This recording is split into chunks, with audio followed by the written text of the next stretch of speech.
صدق اللہ العظیم۔ آج 27 ستمبر جس دن کو ہم قومی سیاسی طور پر منا رہے ہیں، اس کی غرض و غائز، اس کا پس منظر جناب چودھری ظفر صاحب نے تفصیل کے ساتھ آپ کے سامنے پیش کر دیا۔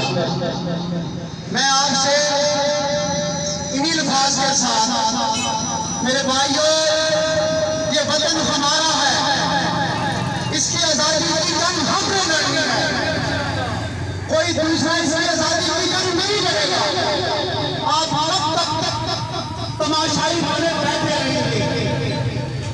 یاد رکھو، جب اللہ کی طرف سے کوئی عذاب نازل ہوتا ہے تو اس کے وجوہات میں یہ وجہ بھی شامل ہوتی ہے کہ وہ قوم اپنے قومی تشخص کو بھول چکی ہوتی ہے، وہ قوم اپنی ذات کو بھول چکی ہوتی ہے۔ جو قومیں ذاتی مفادات، برادری مفادات اور اپنے خاندانی مفادات کے تابع چلتی ہیں، وہ قومیں کبھی آزادی حاصل نہیں کر سکتی۔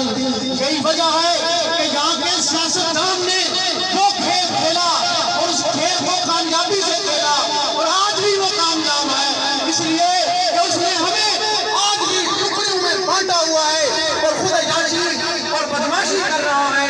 آج دیکھیں آزادی کس کو ملی؟ آزادی ملی کو سردار قیوم کے لوکڑے کو ملی۔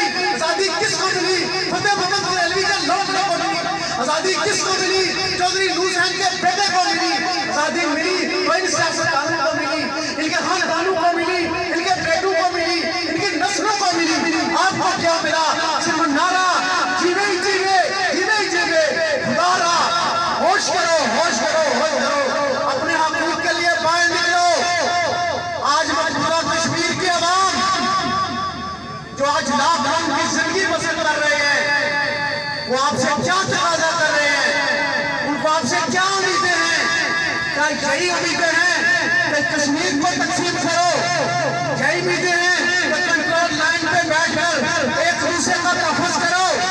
میں گارنٹی سے کہتا ہوں، آج بھی اگر کشمیری قوم کو اپنی آزادی کی جنگ لڑنے کی اجازت دی جائے تو خدا کی قسم ہمارا نوجوان نہ تو لوٹا ہے، نہ آواز ہے، نہ کوئی جاہل ہے، ایسی جنگ لڑے گا کہ ہندوستان کو سمجھ آ جائے گی۔ ہم پاکستان سے یہ مطالبہ نہیں کرتے کہ تم ہماری آزادی کی جنگ لڑو، ہمیں پتہ ہے کہ تمہارے پاؤں میں دم ہم نہیں ہے، تم ہماری آزادی کی جنگ نہیں لڑ سکتے۔ اور خدا کے بندو، ہمیں اجازت دے دو، ہمیں کھلی چھٹی دے دو، ہم دیکھو تمہیں یہ ریاست آزاد کرا کے دیتے ہیں یا نہیں۔ تم نے تو ہمارے اوپر پابندیاں لگائی ہوئی ہیں، 50 ایجنسیاں ہمارے پیچھے لگائی ہوئی ہیں کہ تم وطن کی بات کیوں کرتے ہو؟ یہ وطن ہمارا ہے، اس کی جنگ ہم لڑیں گے، اس پہ اپنے ہم کریں گے۔ انہی الفاظ کے ساتھ میں آپ کا شکریہ ادا کرتے ہوئے آپ کو اس بات کی گارنٹی دیتا ہوں کہ جب جب دم میں دم ہے،